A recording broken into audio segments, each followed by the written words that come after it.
Realme Narzo 10 மற்றும் 10A அப்படிங்கிற smart ஃபோனை அறிமுகப்படுத்தியிருந்தாங்க. ஏற்கனவே நம்ம சேனலில் Narzo 10 பற்றின வீடியோ பார்த்துட்டோம். ஸோ இந்த வீடியோவில் கொஞ்சம் கம்மியான ஸ்பெசிஃபிகேஷன், அதாவது இந்த Narzo 10 கம்பேர் பண்ணி பார்க்கும்போது கொஞ்சம் கம்மியான ஸ்பெசிஃபிகேஷன் உள்ள Narzo 10A ஸ்மார்ட் ஃபோனில் என்னென்ன விஷயங்கள் இருக்குது அப்படிங்கிறத டீட்டெயிலாக பார்க்கலாம். ஸோ வீடியோக்குள்ளே போக முன்னாடி மறக்காம சேனலை சப்ஸ்கிரைப் பண்ணிங்க, அப்படி பார்க்க பெல் ஐக்கனையும் ப்ரெஸ் பண்ணி ஆல் அப்படிங்கிற ஆப்ஷன் சூஸ் பண்ணிங்க. தொடர்ந்து உங்கள் ஆதரவு தாங்க. இப்போ நம்ம வீடியோக்குள்ளே போகலாம்.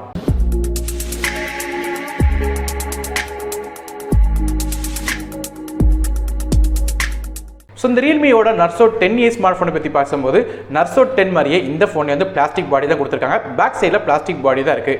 இந்த ஃபோனோட பேக் சைடில் எந்த விதமான கிரேடியன் ஃபினிஷும் இல்லை. அதுக்கு பதிலாக Realme அப்படிங்கிற ஒரு பெரிய லோகோ தான் கொடுத்துருக்காங்க. ஸோ லோகோ சின்னதாக கொடுத்துருந்தா கூட பரவாயில்ல, பேக் சைடில் ஒரு டிசைனாகவே ஆக்கிட்டாங்க. ஸோ இந்த Realme அப்படிங்கிற லோகோவை பெருசாக ஃபோன் பேக் சைட்லேயே கொடுத்தது ஒரு பாசிட்டிவ் நினைக்கிறீங்களா நெகட்டிவ் நினைக்கிறீங்களா அப்படிங்கிறத கீழே கமெண்ட் செக்ஷனில் மென்ஷன் பண்ணுங்கள். ஸோ அடுத்ததாக ஃபோனோட டிஸ்பிளேக்கு போகும். ஸோ இந்த Narzo 10ல் 6.5 இன்ச் HD+ ரெசல்யூஷனோட டிஸ்பிளே கொடுத்துருக்காங்க. LCD டிஸ்பிளே தான். இது 20:9 ஆஸ்பெக்ட் ரேஷியோல வருது. வாட்டர் ஆஃப் நாச் டிஸ்பிளேயாக வருது. கார்னிங் உள்ள கிளாஸ் 3+ ப்ரொடெக்ஷன் கொடுத்துருக்காங்க. அதாவது Realme Narzoல பயன்படுத்தப்பட்ட அதே டிஸ்பிளே தான் கொடுத்துருக்காங்க. ஸோ எந்த விதமான டவுன் கிரேடோ அப்கிரேடோ இல்லை. ஸோ அதே டிஸ்பிளே தான். அடுத்ததாக பெர்ஃபார்மன்ஸ் அப்படின்னு பார்க்கும்போது இந்த ஃபோனில் மீடியாடெக்கோட ஹீலியோ G70 அப்படிங்கிற சிப்செட் கொடுத்துருக்காங்க. ஸோ இந்த சிப்செட்டில் 2 Cortex A75 கோர்ஸ் இருக்குது, 2 GHz ரன் ஆகுது. அது மட்டும் இல்லாமல் 4 Cortex A55 கோர்ஸ் இருக்குது. இது 1.7 GHz ரன் ஆகுது. ஸோ பேசிக்காக பார்த்தோம்னா இந்த Realmeல இருக்கிற அந்த Narzo 10 கம்பேர் பண்ணி பார்க்கும்போது, அதாவது ஹீலியோட G80 கம்பேர் பண்ணி பார்க்கும்போது G70 கொஞ்சம் பெர்ஃபார்மன்ஸ் டவுன் கிரேட், ரொம்ப ஒன்றும் வித்தியாசம் இருக்க போகிறதுல. ஸோ ஆண்ட்ராய்டு பெஞ்ச்மார்க் அப்படின்னு பார்த்தா கூட 1,92,000 கிட்ட இந்த ஸ்கோர் வருது. ஸோ கண்டிப்பாக ஓரளவு டீசென்டான பெர்ஃபார்மன்ஸ் இதுலேருந்து எதிர்பார்க்க முடியும். அது மட்டும் இல்லாமல் கிராஃபிக்ஸ்க்காக இதில் Mali G52 அப்படிங்கிற GPU கொடுத்துருக்காங்க.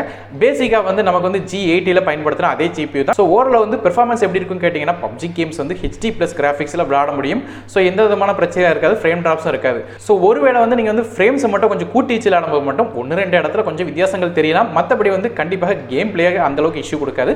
ஸோ டீசென்டான ஒரு பெர்ஃபார்மன்ஸ் இந்த ஃபோனில் எதிர்பார்க்க முடியும். RAM மற்றும் இன்டர்னல் ஸ்டோரேஜ் அப்படிங்கிற கான்ஃபிகரேஷன் பொறுத்தவரைக்கும் இந்த ஃபோன் ஒரே ஒரு கான்ஃபிகரேஷன் வருது.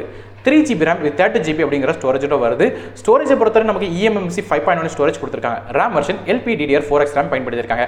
அது மட்டும் இல்லாமல் மைக்ரோ SD கார்டு சப்போர்ட் இருக்குது. 256GB RAM எக்ஸ்டெண்டபிள் பண்ணிக்கலாம். ஸோ டெடிகேட்டட் சிம் செட்டாக வர காலத்தில் 2 சிம் கார்டும் ஒரு மைக்ரோ SD கார்டும் அட் அ டைமில் இந்த ஃபோனில் யூஸ் பண்ணலாம். இது ஒரு பாசிட்டிவாக இருக்குது. பேக் சைடில் உள்ள கேமரா பொறுத்தவரை நமக்கு 3 கேமரா கொடுத்துருக்காங்க இந்த ஃபோனில். மொதல் கேமரா ஒரு 12 மெகாபிக்சல் கேமரா f1.8 ஆப்பர்ச்சரில் வருது. ஃபேஸ் டிடெக்ஷன் ஆட்டோ ஃபோக்கஸ் மாதிரி சப்போர்ட்டாக இருக்குது. வீடியோ ரெக்கார்டிங் பொறுத்தவரை full HD video recording 30 frame/second வரைக்கும் கேப்சர் பண்ண முடியும். ரெண்டாவது கேமரா ஒரு 2 மெகாபிக்சல் டெப்த் சென்சார் கொடுத்துருக்காங்க. இது f2.4 ஆப்பர்ச்சரில் வருது. மூணாவது கேமரா 2 மெகாபிக்சல் மேக்ரோ சென்சார் கொடுத்துருக்காங்க. இது 4 cm வரைக்கும் க்ளோஸ்-அப் ஷாட்ஸ் எடுக்க முடியும். இதுவுமே f2.4 ஆப்பர்ச்சரில் வருது. ஆக மொத்தம் ஃபோனோட பேக் சைடில் நமக்கு 3 கேமரா கொடுத்துருக்காங்க. அடுத்தபடியாக ஃபோனோட செல்ஃபி கேமரா அப்படின்னு பார்க்கும்போது இதில் 5 மெகாபிக்சல் கேமரா கொடுத்துருக்காங்க. இதுவுமே f2.4 ஆப்பர்ச்சரில் வருது.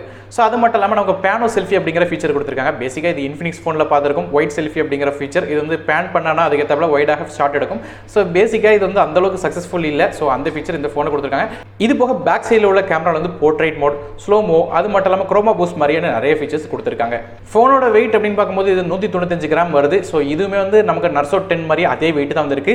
காரணம் என்ன கேட்டிங்கன்னா, இதுலேயுமே 5000 mAh பேட்டரி கொடுத்துருக்காங்க. ஆனால் என்ன விஷயம் கேட்டிங்கன்னா, இந்த ஃபோனில் ஃபாஸ்ட் சார்ஜிங் சப்போர்ட் கிடையாது. ஸோ Narzo 10ல் நமக்கு 18 வாட் ஃபாஸ்ட் சார்ஜிங் கொடுத்துருந்தாங்க. இதில் பேசிக்காக 10 வாட் சார்ஜிங் மட்டும் தான் கொடுத்துருக்காங்க. அது மட்டும் இல்லாமல் Narzo 10ல் நமக்கு USB Type-C போர்ட் கொடுத்தது நமக்கு ஞாபகம் இருக்குன்னு நினைக்கிறேன். இதில் நார்மலான மைக்ரோ USB போர்ட் தான் கொடுத்துருக்காங்க. இது போக இந்த ஃபோனில் 3.5 ஆடியோ ஜாக், FM ரேடியோ மாதிரி சப்போர்ட் இருக்குது. கொஞ்சம் தண்ணி பட்டாலும் தப்பிக்கிறதுக்கு ஸ்பிளாஷ் ரெசிஸ்டன்ஸ் கொடுத்துருக்காங்க. டுவல் 4G விவோல்டி, Bluetooth 5, அது மட்டும் இல்லாமல் சிங்கிள் பேண்ட் வைஃபை மாதிரியான ஃபீச்சர்ஸ் இருக்குது. ஃபோனோட OS அப்படின்னு பார்க்கும்போது இந்த ஃபோன் Android 10 OSல Realmeயோட UIல ரன் ஆகுது.